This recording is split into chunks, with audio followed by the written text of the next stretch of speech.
Hello everyone, welcome to general study care.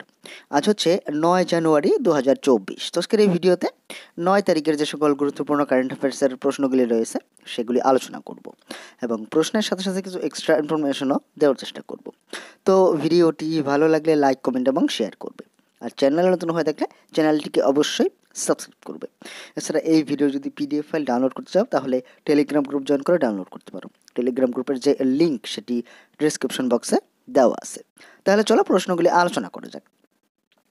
আজকের প্রথম প্রশ্ন হচ্ছে, সম্প্রতি কে ভারতীয় অলিম্পিক অ্যাসোসিয়েশনের সিইও হিসেবে নিযুক্ত হয়েছে? তো সঠিক উত্তর হবে কি অপশন এ, রঘুরাম আইয়ার। তো সম্প্রতি রঘুরাম আইয়ার এই ভারতীয় অলিম্পিক অ্যাসোসিয়েশন বা ইন্ডিয়ান অলিম্পিক অ্যাসোসিয়েশনের সিইও অর্থাৎ চিফ এক্সিকিউটিভ অফিসার হিসেবে নিযুক্ত হয়েছে। এই যিনি হচ্ছেন এই রঘুরাম আইয়ার। তো এনাকেই সম্প্রতি ভারতীয় অলিম্পিক অ্যাসোসিয়েশনের সিইও হিসেবে নিযুক্ত করা হয়েছে। অ্যাকচুয়ালি দীর্ঘদিন পরে কিন্তু এই সিইও পদে কাউকে নিযুক্ত করা হলো। এই যে অলিম্পিক কমিটি যে রয়েছে না, ইন্টারন্যাশনাল অলিম্পিক কমিটি, তাদের পক্ষ থেকে কিন্তু বারবার বলা হচ্ছিল যে এই ভারতীয় অলিম্পিক অ্যাসোসিয়েশনের সিইও পদে কাউকে নিযুক্ত করার জন্য। তো সম্প্রতি রঘুরাম আইয়ারকে এই পদে নিযুক্ত করা হয়েছে। আচ্ছা, যেটা হচ্ছে অ্যাপয়েন্টমেন্টস রিলেটেড প্রশ্ন। তো সাম্প্রতিক সময়ে যে অন্যান্য গুরুত্বপূর্ণ কিছু অ্যাপয়েন্টমেন্টস হয়েছে সেগুলি বলি। যেরকম সম্প্রতি রণধীর জয়সওয়াল বিদেশ মন্ত্রণালয়ের উপদেষ্টা হিসেবে নিযুক্ত হয়েছেন, অর্থাৎ অফিসিয়াল স্পোক পারসন হিসেবে নিযুক্ত হয়েছেন। আর সম্প্রতি বিচারপতি বিচারপতি বি আর গাভাই এই আমাদের যে supreme court legal service committee রয়েছে না, supreme court legal service committee, তার চেয়ারম্যান হিসেবে নিযুক্ত হয়েছেন। আর সম্প্রতি পুনিত ছাটওয়াল FAITH বা federation of association in Indian tourism and hospitality এর চেয়ারপারসন হিসেবে নিযুক্ত হয়েছেন। আর সম্প্রতি শশী সিংহ অল ইন্ডিয়া রাবার ইন্ডাস্ট্রিজ অ্যাসোসিয়েশনের নতুন প্রেসিডেন্ট হিসেবে নিযুক্ত হয়েছেন। এছাড়া সম্প্রতি বিকাশশীল এই এশিয়ান ডেভেলপমেন্ট ব্যাংক বা এডিবির এক্সিকিউটিভ ডাইরেক্টর হিসেবে নিযুক্ত হয়েছেন। তো এগুলো হচ্ছে সাম্প্রতিক সময়ে যে অন্যান্য গুরুত্বপূর্ণ কিছু অ্যাপয়েন্টমেন্টস হয়েছে সেগুলি। পরের প্রশ্ন, সম্প্রতি পৃথিবীর ঘূর্ণন দিবস কোন দিনটিতে পালন করা হয়েছে? তো সঠিক উত্তর হবে অপশন ডি, 8 জানুয়ারি। অ্যাকচুয়ালি প্রত্যেক বছরই কিন্তু 8 জানুয়ারি এই দিনটি পালন করা হয়, অর্থাৎ পৃথিবীর ঘূর্ণন দিবস বা আর্থস রোটেশন ডে। কি? আর্থ রোটেশন ডে এই দিনটি পালন করা হয়। স্পেসিফিক 8 জানুয়ারি এই দিনটি পালন করা হয়ে থাকে। তো সঠিক উত্তর হবে কি অপশন ডি, 8 জানুয়ারি সম্প্রতি পৃথিবীর ঘূর্ণন দিবস বা আর্থস রোটেশন ডে এটি পালন করা হয়েছে। পরের প্রশ্ন হচ্ছে, সম্প্রতি কাকে order of the British empire দ্বারা সম্মানিত করা হয়েছে? তো এখানে সঠিক উত্তর হবে কি option B, Adrian Cruz. Option B, Adrian Michael Cruz. এই যিনি হচ্ছেন একজন প্রফেসর, এই অ্যাড্রিয়ন মাইকেল ক্রুজ। তো এনাকেই সম্প্রতি order of the British empire দ্বারা সম্মানিত করা হয়েছে। অ্যাকচুয়ালি ইনি এই যে বার্মিংহাম ইউনিভার্সিটি রয়েছে না, বার্মিংহাম ইউনিভার্সিটির একজন professor.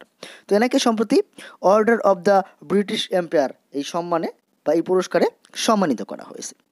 Option B, Adrian cruise বা অ্যাড্রিয়ান মাইকেল ক্রুজ।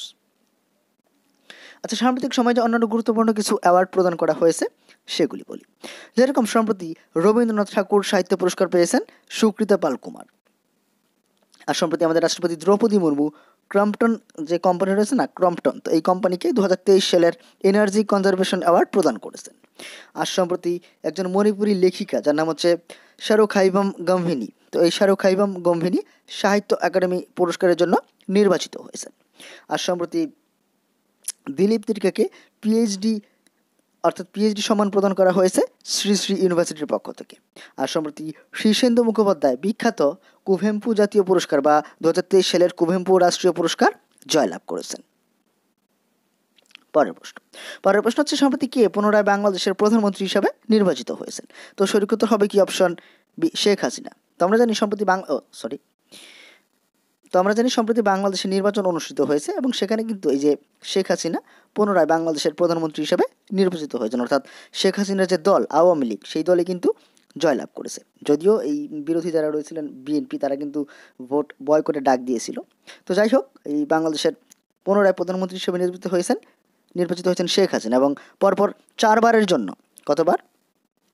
4বার, অর্থাৎ 4th কনজিকিউটিভ টার্মসের জন্য কিন্তু ইনি এই বাংলাদেশের প্রধানমন্ত্রী হিসেবে নির্বাচিত হলেন। তিনি হচ্ছেন শেখ হাসিনা। তো সঠিক উত্তর কি অপশন বি, শেখ হাসিনা পুনরায় বাংলাদেশের প্রধানমন্ত্রী হিসাবে নির্বাচিত হয়েছেন। আচ্ছা, বাংলাদেশের রাজধানী কি? ঢাকা। বাংলাদেশের মুদ্রা হচ্ছে টাকা। আর বাংলাদেশের প্রধানমন্ত্রী তো বললামই, শেখ হাসিনা আগেও ছিলেন এবং বর্তমানে আবারও হলেন। আর বর্তমানে প্রেসিডেন্ট হচ্ছেন মোহাম্মদ শাহাবুদ্দিন। আচ্ছা, সাম্প্রতিক সময়ে যে অন্যান্য দেশে রাষ্ট্রপতি এবং প্রধানমন্ত্রীগণ নিযুক্ত হয়েছেন সেগুলি বলি। যেরকম জাভিয়ার মেলি আর্জেন্টিনার নতুন প্রেসিডেন্ট হিসেবে নিযুক্ত হয়েছেন। আর অ্যান্ড্রো রাজোলিনা তৃতীয়বারের জন্য মাদাগাস্কারের প্রেসিডেন্ট হয়েছেন। আর সম্প্রতি পোল্যান্ডের নতুন প্রধানমন্ত্রী বা প্রাইম মিনিস্টার হয়েছেন ডোনাল্ড টাস্ক। আর সম্প্রতি এই ইজিপ্টের যে আবদেল ফাতে আল সিসি, ইজিপ্টের যে রাষ্ট্রপতি, তিনি কিন্তু পুনরায় ইজিপ্টের আবার প্রেসিডেন্ট বা রাষ্ট্রপতি হয়েছেন। পরের প্রশ্ন, সম্প্রতি ইউরোপীয় বিনিয়োগ ব্যাংকের নতুন প্রেসিডেন্ট হিসেবে কাকে নিযুক্ত করা হয়েছে? তো এখানে সঠিক উত্তর হবে কি অপশন বি, নাদিয়া ক্যালভিনো। এই যেখানে দেখতে পাচ্ছি ইনি নাদিয়া ক্যালভিনো। তো এনাকেই সম্প্রতি ইউরোপীয় বিনিয়োগ ব্যাংক বা ইউরোপিয়ান ইনভেস্টমেন্ট ব্যাংক যে রয়েছে তার নতুন প্রেসিডেন্ট হিসেবে নিযুক্ত করা হয়েছে এবং এই 1 জানুয়ারি থেকে কিন্তু ইনি এই পদের দায়িত্বভার গ্রহণ করেছেন। তো সঠিক উত্তর কি অপশন বি, নাদিয়া ক্যালভিনোকে সম্প্রতি ইউরোপীয় বিনিয়োগ ব্যাংক বা ইউরোপিয়ান ইনভেস্টমেন্ট ব্যাংকের প্রেসিডেন্ট হিসেবে নিযুক্ত করা হয়েছে। আচ্ছা, এই যে ইউরোপীয় বিনিয়োগ ব্যাংক বা ইউরোপিয়ান ইনভেস্টমেন্ট ব্যাংক, এটি প্রতিষ্ঠা করা হয় 1958-তে। আর সদর দপ্তর কোথায়? লুক্সেমবার্গে। আর প্রেসিডেন্ট তো হলেন নাদিয়া ক্যালভিনো। নেক্সট প্রশ্ন, পরের প্রশ্ন হচ্ছে সম্প্রতি কোন রাজ্য সরকার গুণ উৎসব 2024-এর শুভ সূচনা করেছে? তো সঠিক উত্তর হবে অপশন সি, আসাম। অ্যাকচুয়ালি প্রত্যেক বছরই কিন্তু আসাম সরকার এই গুণ উৎসব এটি করে থাকে, গুণ উৎসব। তো এই 3 ফেব্রুয়ারি থেকে 8 ফেব্রুয়ারি, হ্যাঁ 3 ফেব্রুয়ারি থেকে 8 ফেব্রুয়ারি এই সময়ে এই এই উৎসবটি পালন করা হয়। তো প্রত্যেকবারের মতো এবারও এটি পালন করা হবে। তো এই উৎসব পালন করার জন্য কিন্তু যে কর্মকাণ্ড সেটি আসাম সরকার শুরু করে দিয়েছে। তো সঠিক উত্তর কি অপশন সি, আসাম। অ্যাকচুয়ালি এখানে প্রায় 40 লাখ স্টুডেন্ট এখানে অংশগ্রহণ করে থাকে বিভিন্ন জায়গা থেকে। তো সঠিক উত্তর হবে অপশন সি, আসাম। এবং এটা কিন্তু এবার পঞ্চম আসর, এই গুণোৎসব 2024 যে অনুষ্ঠিত হবে এটা পঞ্চম আসর। আচ্ছা, আসাম সম্পর্কে একটু বলি। তো সম্প্রতি আসামে আমাদের যে রাষ্ট্রপতি রয়েছেন দ্রৌপদী মুর্মু, তিনি এই কার্বি ইউথ ফেস্টিভ্যালের উদ্বোধন করেছেন, অর্থাৎ কার্বি যুব মহোৎসবের উদ্বোধন করেছেন। আর সম্প্রতি আসামে চান্দবি লেক যে রয়েছে সেখানে একটি এই ফেস্টিভ্যাল যার নাম হচ্ছে চান্দবি উৎসব বা চান্দবি ফেস্টিভ্যাল, সেটি আয়োজন করা হয়েছিল। আসামের রাজধানী দিশপুর। আসামের মন্ত্রী হচ্ছে হেমন্ত বিশ্ব শর্মা। আর গভর্নর হচ্ছেন গুলাবচাঁদ কাটারিয়া। পরের প্রশ্ন, সম্প্রতি এনএইচপিসি কোন রাজ্যে কুপ্পা হাইড্রো স্টোরেজ প্রকল্প নির্মাণ করবে? তো সঠিক উত্তর হবে কি অপশন সি, গুজরাট।